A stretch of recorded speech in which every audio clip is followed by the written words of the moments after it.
Dr. Marcus Chen stood at the viewport of the galactic research vessel Thalaxion, watching distant stars streak by like luminescent paint across the cosmos. He couldn't help but chuckle at the irony of his situation.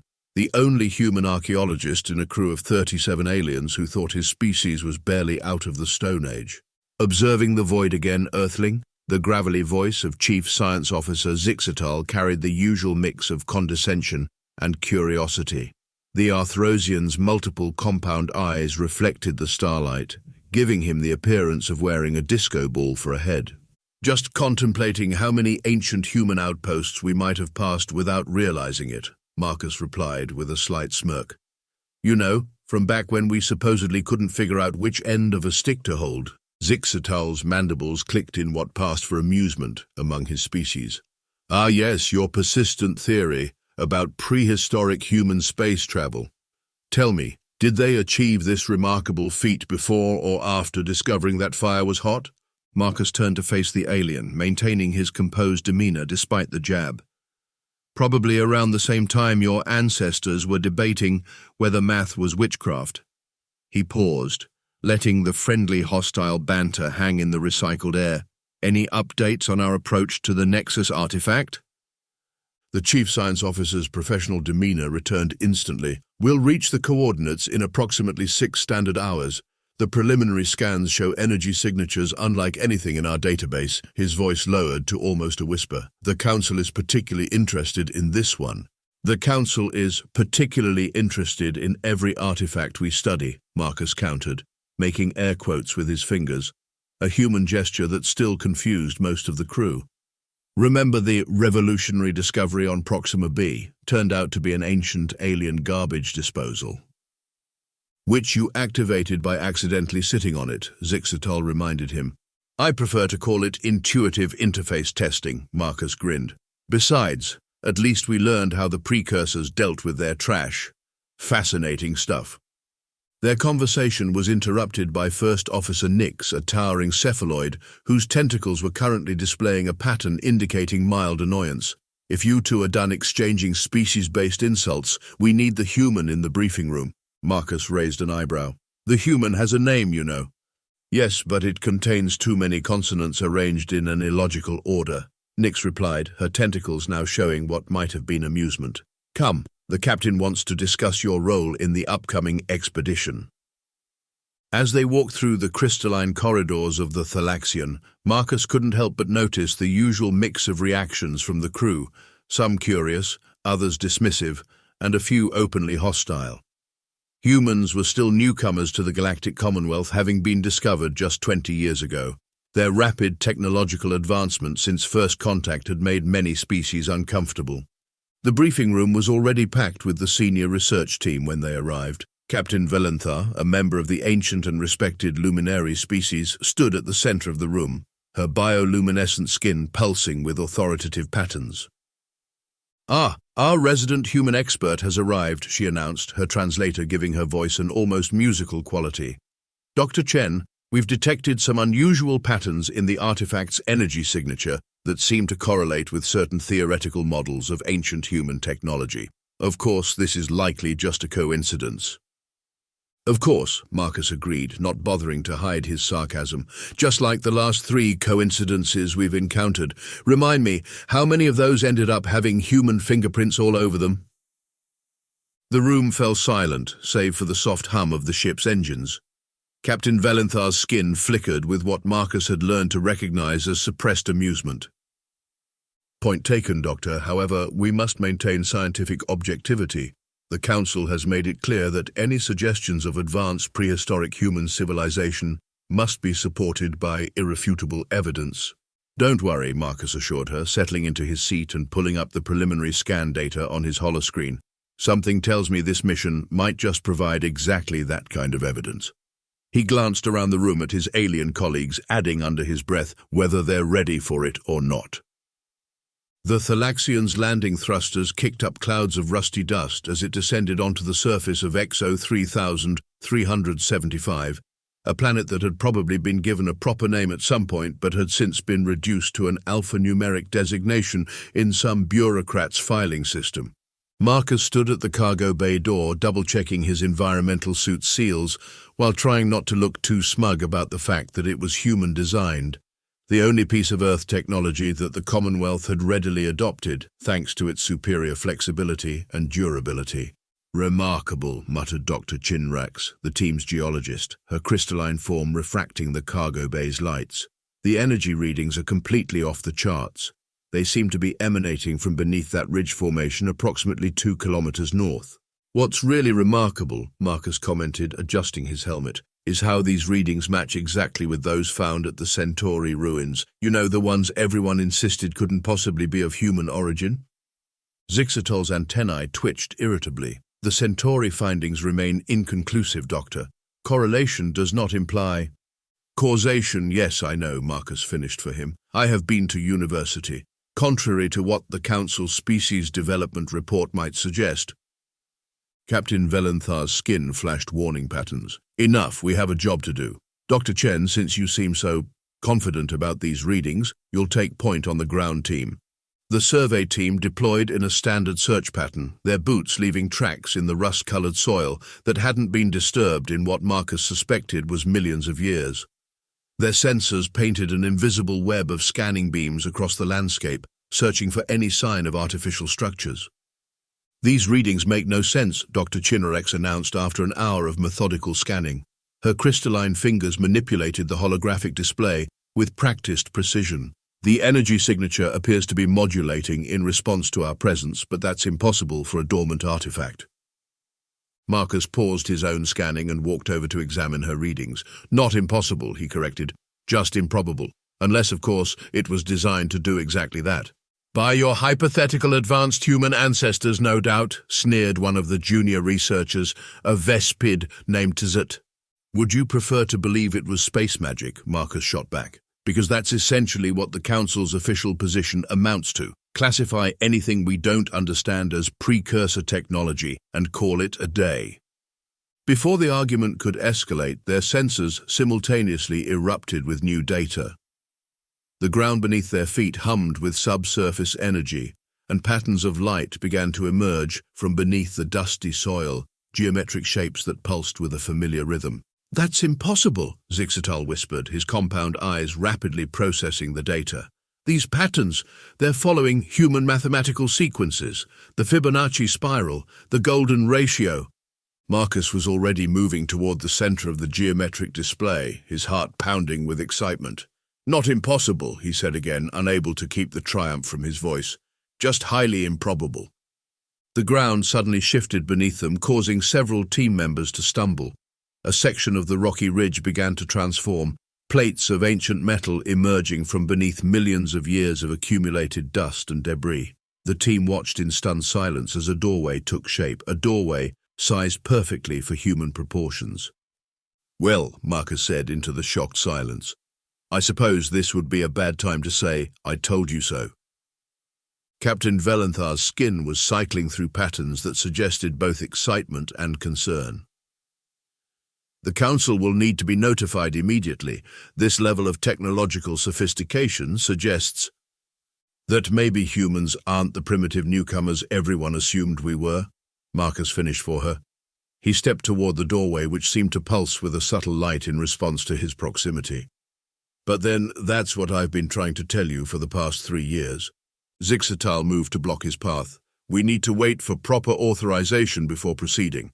The protocols for first contact situations." "This isn't first contact," Marcus interrupted, gently but firmly moving past the Arthrosian. "This is more like a family reunion." He pressed his hand against the ancient metal surface, which was warm to the touch despite millions of years of dormancy. "And I have a feeling we've kept them waiting long enough." The ancient doorway parted with a whisper that seemed impossibly gentle for something that had lain dormant for millions of years. Marcus led the way, his helmet lights illuminating a corridor that descended at a precise 15-degree angle into the planet's crust. "Fascinating," Dr. Chinrax muttered, her crystalline form casting prismatic reflections across the metallic walls. "The material composition is unlike anything in our database. It appears to be self-repairing at the molecular level." "Oh, is that all?" Marcus quipped, running his hand along the seamless surface, Here I was, worried we'd find something interesting. He paused, turning to face the team. Anyone else notice how the air pressure is normalizing? Captain Velenthar's bioluminescence pulsed with concern. The facility appears to be activating environmental systems. Zixitol, run a full atmospheric analysis. Already done, the chief science officer replied, mandibles clicking nervously. The air composition it's exactly matched to Earth's prehistoric atmosphere from approximately 1 million years ago. Marcus grinned behind his helmet visor. What an amazing coincidence, almost as if someone designed it specifically for human occupants. That's purely speculative, Zert buzzed irritably, wings vibrating with agitation. This could be an automated response to any biological presence. Right, Marcus drawled, because so many alien species evolved breathing an Earth-perfect atmosphere. Makes total sense. Their debate was cut short as they emerged into a vast chamber that defied all expectations. The space was roughly cylindrical, extending upward and downward far beyond their light's reach. Platforms and walkways spanned the void in geometric patterns that seemed to follow some complex mathematical design. And at the center, by the first light, Captain Velenthar breathed, her skin barely glowing in awe. A machine hung in the center of the chamber, suspended in a web of energy that pulsed with colors beyond normal visual spectrum. It was massive yet delicate, like a mechanical orchid crafted by artists with technology centuries beyond their own. The energy readings are off the scale, Zixitol reported, his scientific detachment cracking slightly. The power source appears to be, well, impossible. Marcus stepped onto the central platform, drawn toward the machine by an intuition he couldn't explain. You know, for a bunch of scientists, you all seem pretty quick to label things impossible when they don't fit your preconceptions. The platform hummed to life beneath his feet, lines of light spreading outward like circuits awakening from a long sleep. The machine responded, its components beginning to shift and realign, with movements that somehow managed to be both precise and organic. Dr. Chen, step back immediately, Captain Velenthar ordered, her skin flashing warning patterns. We need to follow proper first contact protocols. With all due respect, Captain, Marcus replied, continuing his approach. I think we're a bit past that point.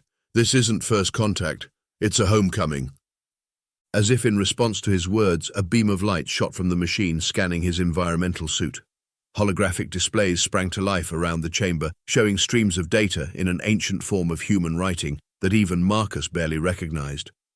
Impossible, Zert exclaimed. Those symbols, they're an early form of human script, but that would mean that humans were here 1 million years ago, building machines that make our best technology look like children's toys. Marcus finished. I believe that's what I've been saying all along, but please, don't let me interrupt your crisis of species superiority. The machine's central core began to pulse with a warm golden light. A voice emerged, not from speakers but seemingly from the air itself, speaking in a language that was simultaneously ancient and familiar. Human genetic profile detected, initiating primary consciousness interface. The alien team erupted in a cacophony of protests and exclamations, but Marcus barely heard them. He was focused on the machine, which was now projecting a series of images that told a story he had always suspected, but never dared to fully believe. Dr. Chen, Zixitol's voice finally broke through his concentration. This is highly irregular. We need to contact the council before... Before what? Marcus interrupted, his voice quiet but firm. Before we discover that everything you think you know about human history is wrong? Before you have to accept that we weren't always the primitive species you found 20 years ago? The machine's displays shifted, showing star maps and technological schematics that made even the most advanced Commonwealth designs look primitive by comparison. Captain Velenthar's skin had gone almost completely dark, a sign of total shock in her species. Actually, Marcus added as the machine continued its activation sequence, I think we're well past that point. He turned to face his colleagues, spreading his arms to encompass the ancient chamber and its impossible contents. Welcome to the real human legacy. Try not to let it hurt your professional pride too much. The machine's voice spoke again, this time in modern English. Primary systems online, awaiting human authorization to initiate full activation sequence. Marcus couldn't help himself. He looked directly at Zixitol and asked, Still think humans couldn't figure out which end of a stick to hold? Marcus stood before the ancient machine, his hand hovering over what appeared to be an interface panel. The rest of the team had backed away to what they considered a safe distance, which amused him, given that they were already deep inside a million-year-old facility that had just come online. "Dr. Chen," Captain Velenthar called out, her bioluminescence flickering with anxiety. "Perhaps we should discuss the implications before—" Marcus sneezed. It wasn't a dramatic sneeze, as sneezes go, just a normal human biological response to the ancient dust that had been stirred up. But as he instinctively brought his hand up to his helmet, his palm brushed against the interface panel. A single drop of condensation from his breath had formed inside his helmet, and somehow found its way through a microscopic gap in his glove. The machine's response was immediate and dramatic. DNA sequence confirmed, full genetic profile accepted, initiating primary awakening protocol. "Oh, come on," Zut buzzed in frustration. "You can't seriously tell me that was the activation method? A random human bodily fluid. Would you have preferred an interpretive dance?" Marcus shot back, watching in fascination as the machine's components began to shift and transform. "Though I have to admit, even I didn't expect it to be quite that easy." The chamber erupted with holographic displays, each showing different aspects of what appeared to be a massive data download. Star charts, mathematical formulae, and engineering schematics filled the air around them, but it was the historical records that caught everyone's attention. "By the Council's light," Zixatal whispered, his compound eyes reflecting the countless displays, "these records, they show human civilization achieving spaceflight over 1 million years ago." "And then apparently forgetting all about it," Marcus mused, trying to process the information flooding his own helmet display. "Which, I have to say, seems a bit careless of us." The machine's voice returned, stronger now. "Greetings, Descendant. You have accessed the Nexus Archive, Emergency Protocol 7. Be advised, full activation will trigger automated responses in all dormant facilities across the galaxy." Captain Velenthar's skin went from anxious purple to alarmed red. "All dormant facilities? How many?" Her question was answered before she could finish it. A new hologram appeared, showing the galaxy with thousands of points of light beginning to pulse in synchronization. "Oh," Marcus said quietly, "that many." The captain's communicator erupted with incoming messages. Multiple Commonwealth vessels were reporting sudden energy signatures appearing across known space. Ancient structures, hidden beneath the surfaces of countless worlds, were awakening. "The Council is demanding immediate answers," she announced, her patterns showing clear distress. "They're getting reports of facilities activating on every Commonwealth homeworld." "Every homeworld," Marcus repeated, a grin spreading across his face. "Now that is interesting. Almost as if someone planned ahead and put these facilities exactly where developing civilizations would eventually build their capitals." The machine's next words confirmed his suspicion. Protocol 7 was designed to await the natural redevelopment of human civilization and its peaceful contact with other sentient species. Previous protocols were deemed unsuccessful. "Previous protocols?" Dr. Chinrax asked, her crystalline form vibrating with scientific curiosity. "Probably best not to ask about those," Marcus suggested, "though it might explain a few mass extinction events in the fossil record." The chamber shuddered as more systems came online. Throughout the facility, ancient machinery hummed to life, each system recognizing and responding to the presence of human DNA. The activation was spreading not just through this facility, but across the galaxy, each awakened system confirming its operational status. "The Council is sending ships," Captain Velenthar announced grimly. "They're demanding we shut everything down until they can assess the situation." Marcus laughed. "Good luck with that. Something tells me this machine doesn't particularly care about Commonwealth regulations." He turned to face his colleagues. "Think about it. These facilities were placed on your homeworlds millions of years ago. They've been watching, waiting, monitoring the development of every spacefaring race, and now they're all activating at once because a human finally sneezed at the right moment. If that doesn't tell you something about who's really been running this show, I don't know what will." The machine's voice interrupted. "Warning, detecting multiple approaching vessels. Defense systems activating as per Protocol 7 guidelines." "Defense systems?" Zut's wings buzzed in alarm. "What defense systems?" As if in answer, the entire facility shuddered. Above them, through layers of rock and soil, they could feel massive machinery coming to life. On their communicators, They could hear the panic in the voices of the Thalaxian's bridge crew as something emerged from the planet's surface. "Dr. Chen," Captain Velenthar said carefully, her skin pulsing with a mix of fear and awe. "Exactly what kind of facility is this?" Marcus watched the holographic displays, showing similar scenes playing out across the galaxy, as ancient human technology revealed itself on countless worlds. "If I had to guess, I'd say it's a reminder." He smiled as the machine projected more historical data showing the true extent of humanity's ancient reach. A reminder that humans didn't just stumble onto the galactic stage 20 years ago. We built it. 1,000,000 years ago. He paused for effect, and then apparently lost the instruction manual. The facility's systems continued to come online, each activation triggering responses across the galaxy. Marcus could almost hear the chaos erupting in the Commonwealth Council chambers as they realized the truth. They hadn't discovered humanity 20 years ago. Humanity had discovered them millions of years ago and left behind a galaxy-wide network of machines to wait for the right moment. "You know," Marcus added as alarms blared throughout the facility, "this almost makes up for all those primitive species comments. Almost." The machine's central core pulsed with a deep golden light as it began its primary data transmission. The holographic displays shifted, showing scenes from Earth's distant past, scenes that rewrote everything humanity thought they knew about their history. Archive historical records indicate that humanity achieved Type II civilization status approximately 1.3 million years ago, the machine announced, its voice resonating through their bones. Primary directive: ensure the guided development of intelligent species across the galaxy. Marcus watched his alien colleagues' reactions with barely concealed amusement. Zixatal's mandibles had stopped moving entirely, a sign of complete shock in his species. Dr. Chin Rex's crystalline form had taken on a cloudy appearance, indicating deep distress or confusion. "You mean to tell us," Captain Velenthar managed, her bioluminescence barely a flicker, "that humans were the precursors, the ones who seeded the galaxy with technology, the ancient race we've been searching for?" "Not exactly," Marcus replied, reading through the streaming data. "We were more like galactic gardeners. We didn't seed the technology, we monitored the natural development of intelligent life and left behind these facilities to guide their eventual discovery of space travel." He paused, grinning. "Think of it less as seeding and more as installing galactic training wheels."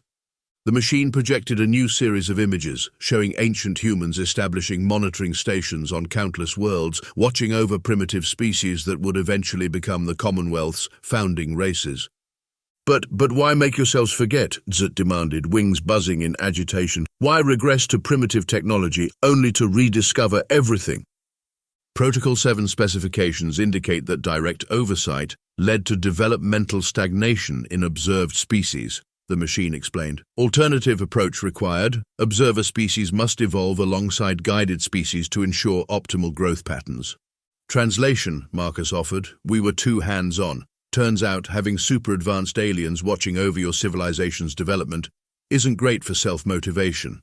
So humanity decided to take a sort of galactic gap year, or gap millennium, I suppose. The chamber filled with new projections showing the deliberate process by which humanity had carefully archived their technology and engineered their own cultural regression, leaving behind this network of machines to wait for the right moment. "The Council will never accept this," Captain Velenthar stated, though her skin patterns suggested she already knew the truth. "The Council doesn't have a choice," Marcus replied, gesturing at the streams of data showing similar facilities activating across known space. "Every major Commonwealth world is currently watching the same history lesson, though I imagine the property values around these facilities are about to get interesting."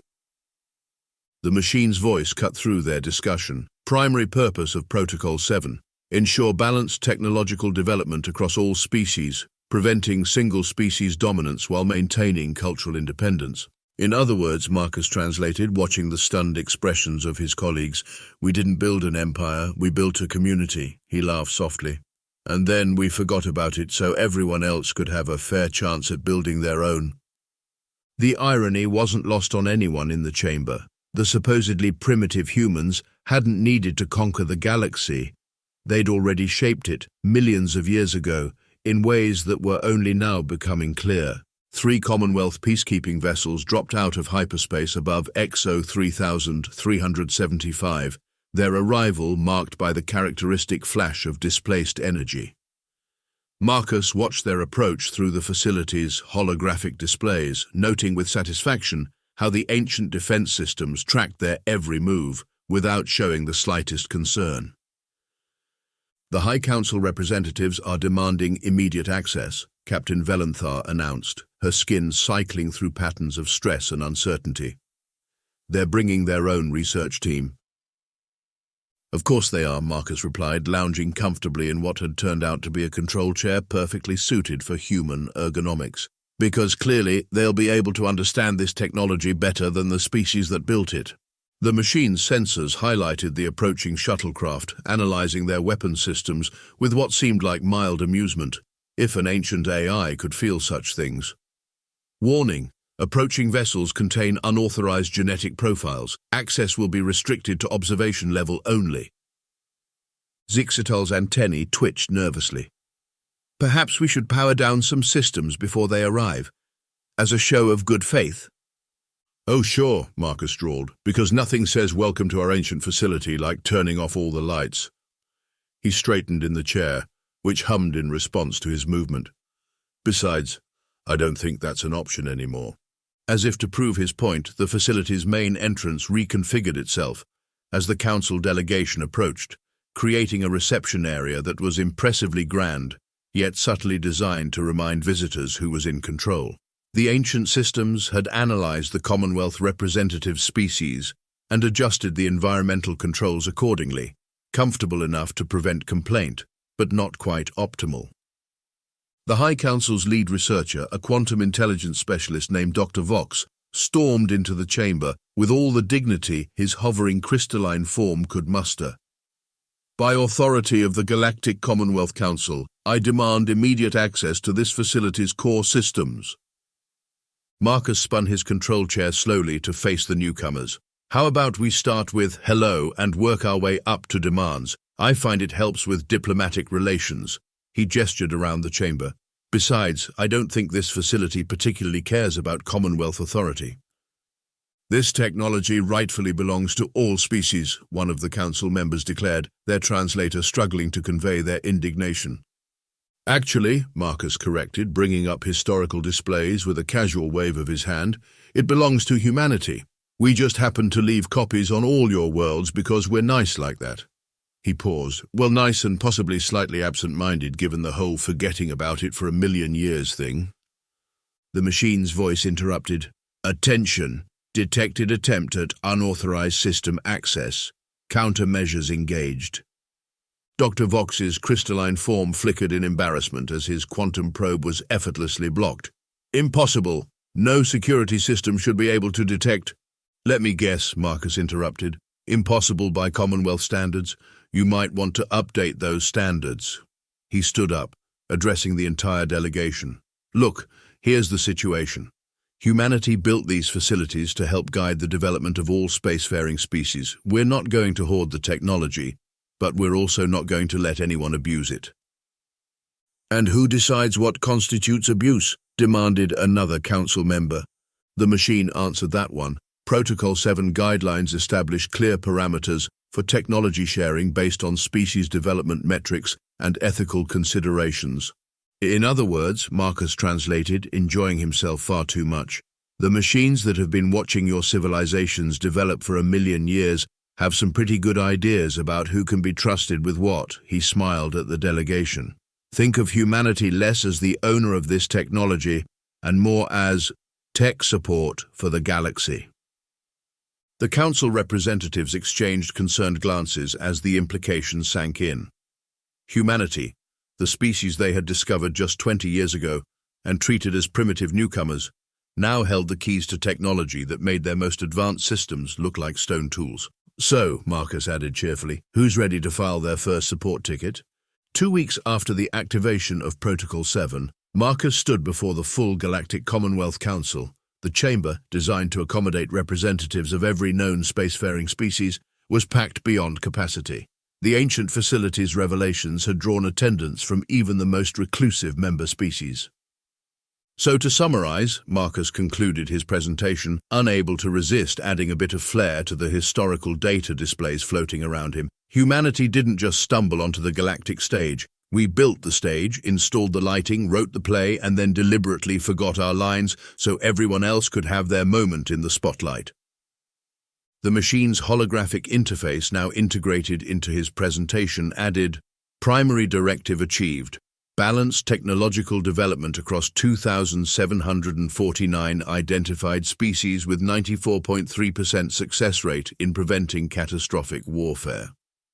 Though I have to say, Marcus added, the 5.7% failure rate is a bit concerning. We might want to look into that. The council chamber erupted in a cacophony of translated voices and electromagnetic communications. A quantum collective representative pulsed with indignation. "This changes the entire power structure of the Commonwealth." "Actually," Marcus corrected, "it doesn't change anything. The power structure remains exactly as it was designed to be, balanced. The only difference is now you know who did the balancing." He grinned. "And why your civilizations all somehow developed compatible technological standards despite evolving independently."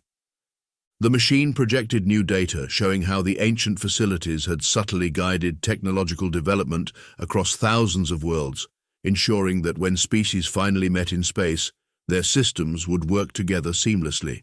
"The true purpose was never about control," Marcus explained, his tone becoming more serious.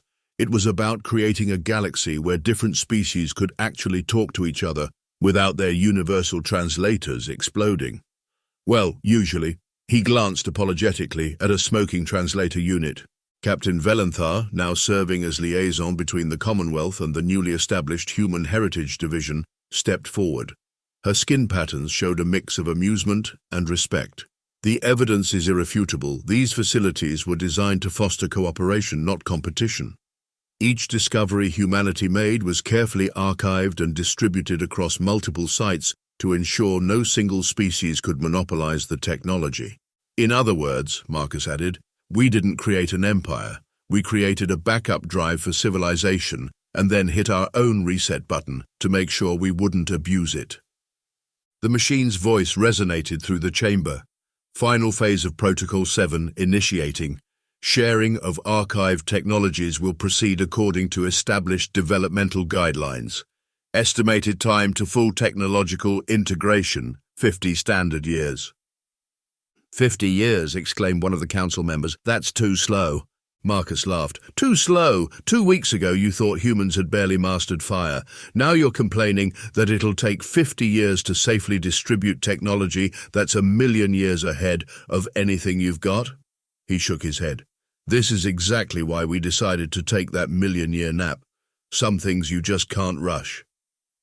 The chamber fell silent as the implications sank in. The supposedly primitive humans hadn't just proven their ancient legacy, they'd demonstrated a level of foresight and planning that spanned millions of years and thousands of civilizations. "Well," Marcus said, clapping his hands together, "who's ready to start the greatest technological upgrade in galactic history?" He paused, looking around the chamber with a grin. "Don't worry, we left really good documentation, probably. I mean, assuming we didn't forget to update the user manual before putting ourselves to sleep for 1,000,000 years. The machine helpfully displayed a holographic progress bar. "Update 1 of 2,749 ready to install. Would you like to proceed?" Marcus looked out at the assembled representatives of galactic civilization and smiled. "Anyone know how to say, 'Have you tried turning it off and on again' in 1,000,000 languages?"